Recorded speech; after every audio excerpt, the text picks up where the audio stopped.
হিটলারের ঘনিষ্ঠতম general Eichmann ছিল তার খুন-গুমের অন্যতম সহযোগী। বলা হয় জেনারেল আইকম্যান ৬০ লাখ ইহুদিকে হত্যা করেন হিটলারের নির্দেশে। ৬০ লাখ ইহুদি হত্যার পর আইকম্যান সদম্ভে ঘোষণা করেন, আমার সমাধিতেও ঝাঁপ দিতেও এখন আমার কোনো দুঃখবোধ নেই। এ তো গেল দ্বিতীয় বিশ্বযুদ্ধকালীন খুন-গুমের ইতিহাস।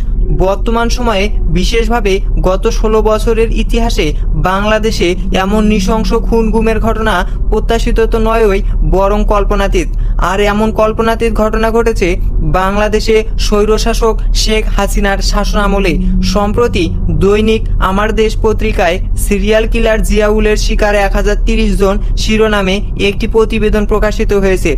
এতে আন্তর্জাতিক অপরাধ ট্রাইব্যুনালের চিফ প্রসিকিউটর অ্যাডভোকেট তাজুল ইসলামের উদ্ধৃতি দিয়ে বলা হয়েছে, একজন আসামি আছে যার ব্যাপারে তদন্ত করে পেয়েছি, সে মাথায় গুলি করে ১০৩০ জন মানুষকে হত্যা করেছে। গুম করে মানুষদের আয়নাঘরে রাখা হয়েছিল।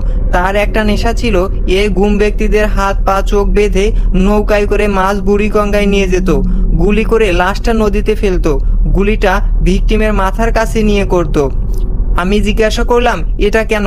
তার জবাব, গুলি করার পর নিহত ব্যক্তির মগজ ও রক্তের গরম ছিটা হাতে লাগলে দারুণ ফিলিংস অনুভব হতো। কে এই ভয়ানক খুনি?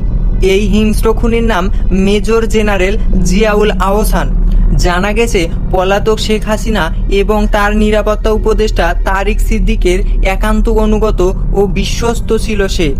তাদের নির্দেশে গুম করে আয়নাঘরে রাখতেন ভিকটিমদের। সেখান থেকে বিভিন্ন কায়দায় খুন করে লাশ গুম করে দেয়া হতো।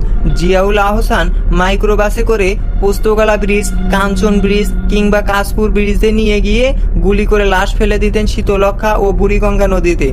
একদিনে একজনকে দিয়ে 11টি এবং আরেকজনকে দিয়ে 13টি খুন করারও রেকর্ড আছে।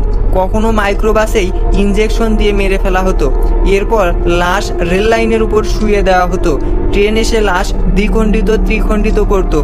2011 সাল থেকে 2015 সাল পর্যন্ত সময়ে কমলাপুর থেকে টঙ্গী পর্যন্ত ট্রেনে কাটা যত অজ্ঞাত পরিচয় লাশ পাওয়া যেত তার সবই জিয়াউল আহসানের খুন করা। বেশিরভাগ খুন করা হয়েছে বুড়িগঙ্গা ও শীতলক্ষা নদীতে।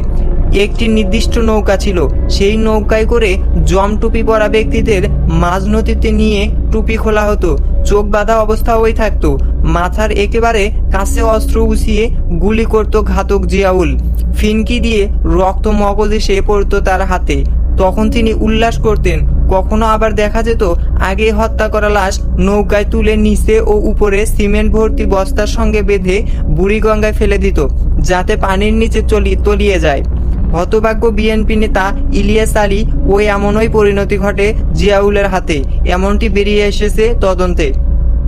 প্রতিবেদনে আরও বলা হয়েছে, বিশ্বের ইতিহাসে সবচেয়ে কুখ্যাত সিরিয়াল কিলারদের কাহিনী পর্যালোচনা করে দেখা গেছে তাদের সর্বোচ্চ ৩০০ জনকে পর্যন্ত খুন করার ইতিহাস রয়েছে।